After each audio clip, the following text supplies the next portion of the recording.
Anda kembali bersama kami di Sapa Indonesia Malam. Mantan pejabat Direktorat Pajak Rafael Alun Trisambodo menjalani pemeriksaan klarifikasi LHKPN di KPK. KPK tidak hanya memastikan jumlah harta Rafael, tapi juga mengusut asal harta tersebut.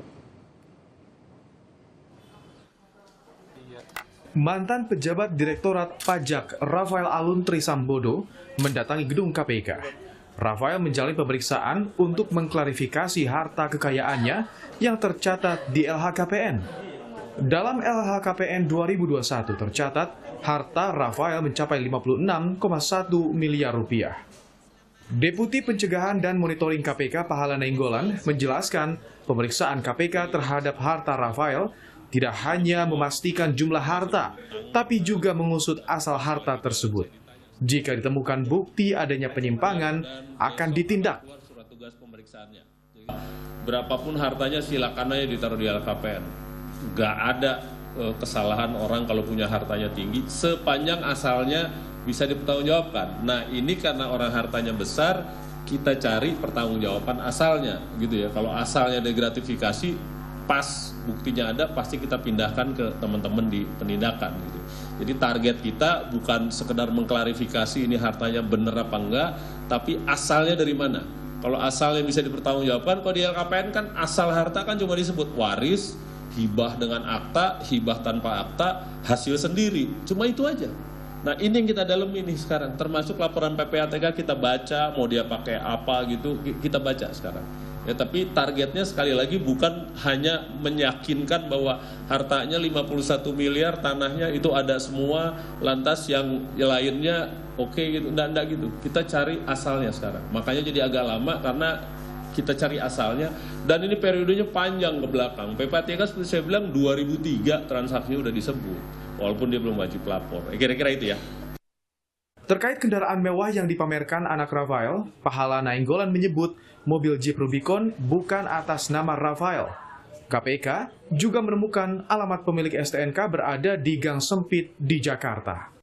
Itu tim sudah ke lapangan, benar itu memang bukan atas nama yang bersangkutan, STNK dan PKB-nya gitu. Dan kita datangi alamat yang kita punya gitu, itu gang di daerah Mampang sana. Jadi memang orangnya udah pergi, tapi itu alamat di dalam gang. Jadi kita pikir ini tidak mungkin dia punya itu. Tapi barusan diklarifikasi ke yang bersangkutan itu memang bukan atas nama yang bersangkutan, tapi atas nama kakak yang bersangkutan. Jadi dari yang di gang, lantas dia beli, dia jual lagi ke kakaknya. Jadi kita bilang ya sudah, gitu. Kasih unjuk aja dokumennya, nanti dia akan bawakan. Gitu. Itu yang yang Rubicon.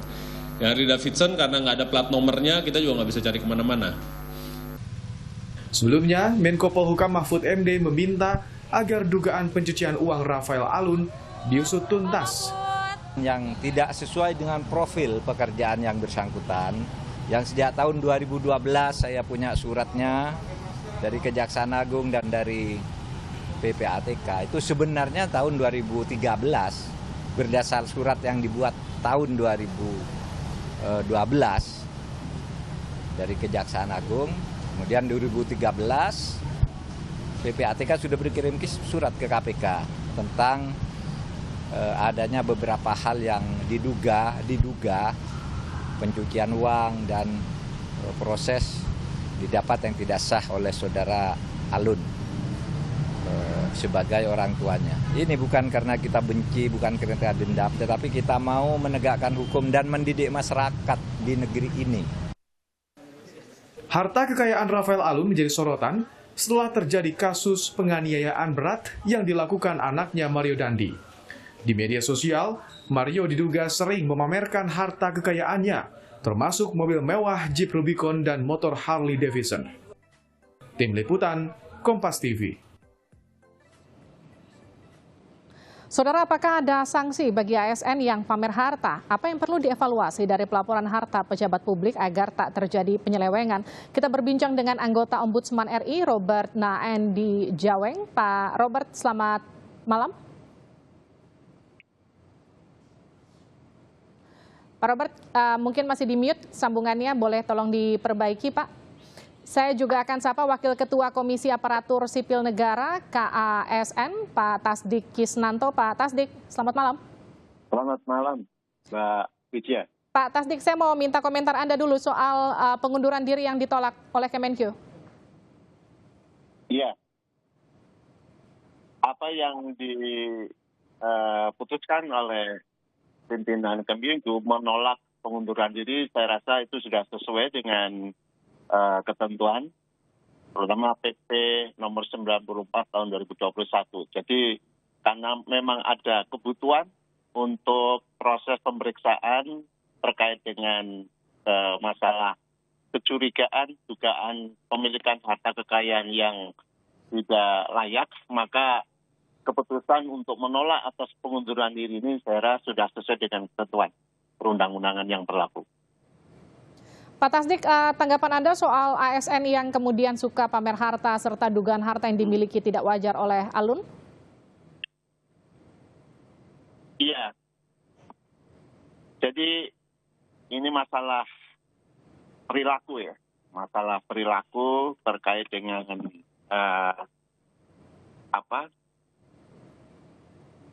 kepemilikan harta, ini tentang pola hidup itu. Memang di dalam aturan yang ada, di dalam peraturan pemerintah maupun di dalam peraturan perundang yang lainnya itu sudah cukup jelas. Kasus harta kekayaan dan gaya hidup yang menyeret pejabat Ditjen Pajak dan Bea Cukai belakangan ini, itu menurut pendapat kami sudah masuk juga merupakan kategori yang pelanggaran kode etik. Oke. Iya, hal tersebut dalam pengawasan nilai dasar kode etik kode perilaku ASN yang diatur di dalam beberapa regulasi terkait dengan nilai dasar dan kode etik perilaku dan disiplin PNS. Di antaranya itu sudah jelas diatur di dalam peraturan pemerintah nomor 42 tahun 2004. Kemudian di mana salah satu ketentuan mengatakan bahwa pasal 10-nya mengatakan bahwa etika dalam bermasyarakat meliputi mewujudkan pola hidup sederhana. Oke. Ini ya. Kemudian di dalam pasal 11-nya juga ditegaskan etika terhadap diri sendiri meliputi penampilan sederhana, rapi dan sebagainya. Jadi iya. Jadi ini yang perlu kita lihat dari sisi etika sebagai seorang ASN yang tentunya dengan aturan tentang etika ini kan sebenarnya dalam rangka untuk menjaga martabat dan kehormatan Korps ASN ini. Jadi kalau ada sikap perilaku yang tidak sesuai dengan ketentuan yang tadi saya sebutkan, saya rasa ini sudah merupakan petunjuk yang jelas pelanggaran terhadap itu dan ada konsekuensi hukumnya yang bisa diberikan kepada yang bersangkutan. Baik, saya ke Pak Robert. Pak Robert sudah bisa mendengar suara saya, Pak? Halo Mbak, kedengaran? Pak, tanggapan Anda Pak soal harta Rafael Alun Trisambodo yang diduga tak wajar 56,1 miliar rupiah. Ini kan dilaporkan ke LHKPN. Yang jelas gini Mbak Liti, saya sekarang kan sudah berada dalam mengetahui benar soal birokrasi begitu ya. Ini sudah pasti tidak wajar. Ya. Oke. Setinggi apapun seorang pejabat publik, angka miliaran seperti itu jelas jauh dari bayangan kami saja gitu ya. Tetapi sumber dari mana itu soal yang lain. Nah buat saya begini Mbak Lesti, masalah ini harus diusut tuntas. Ya, bukan hanya karena dia seorang ASN, tapi terutama karena dia pejabat publik. Seorang pejabat publik itu harus menempatkan integritas itu sebagai mahkota. Kenapa sebagai mahkota? Karena dia menjadi teladan bagi bawahannya. Ketika mahkotanya runtuh, maka ke bawahnya akan runtuh semua. Jadi taruhan dari masalah ini adalah soal kredibilitas internal institusi Kementerian Keuangan, khususnya Dirjen Pajak.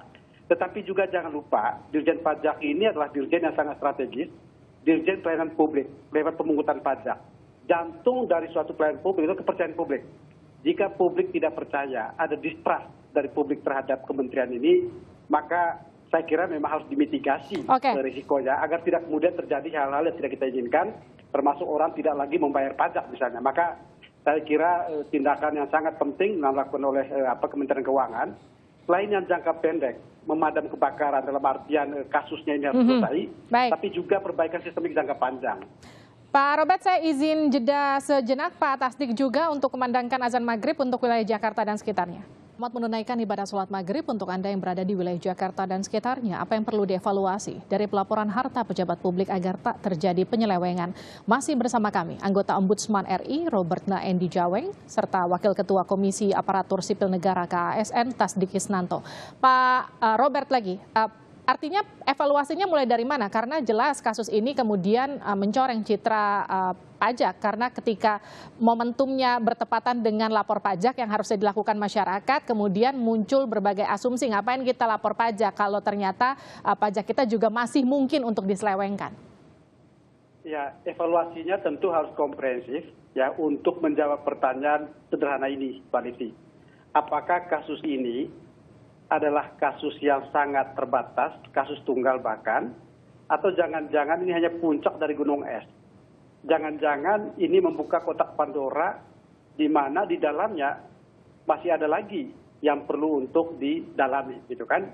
Termasuk para pejabat yang lain, gitu. Nah, ini yang penting untuk dijawab kepada masyarakat untuk memunculkan lagi trust, kepercayaan yang ada. Kalau saya Menteri Keuangan, maka saya kira langkah yang sudah diambil itu adalah dengan menyerahkan kepada inspektorat. Tetapi pastikan bahwa inspektorat itu tidak hanya bekerja atas kasus tunggal yang terjadi, tapi melihat kaitan kemana-mana, karena saya yakin Mbak Livi, yang seperti ini tidak dilakukan oleh orang perorangan. Ini membutuhkan kerja bersama beberapa pihak, gitu ya, tanpa mendahului asas praduga tak bersalah, tetapi rasa-rasanya tiap hal yang terkait dengan tindakan yang mengarah ke pidana korupsi itu pasti tidak mungkin dilakukan secara tunggal. Ada kaitan mengait dengan yang lain-lain. Itu yang perlu dilakukan sehingga pemeriksaannya itu harus komprehensif dari atas sampai kepada jajaran di lapangan.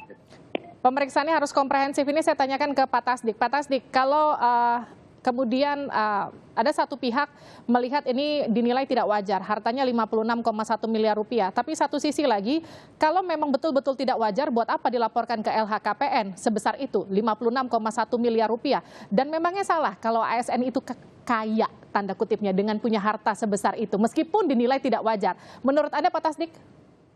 Iya, saya rasa saya sangat setuju dengan apa yang dikatakan dari Pak KPK tadi, bahwa masalahnya bukan soal besarannya, ya, tetapi sebenarnya yang lebih penting lagi adalah sumbernya itu dari mana, dari mana asal usul dari harta ini.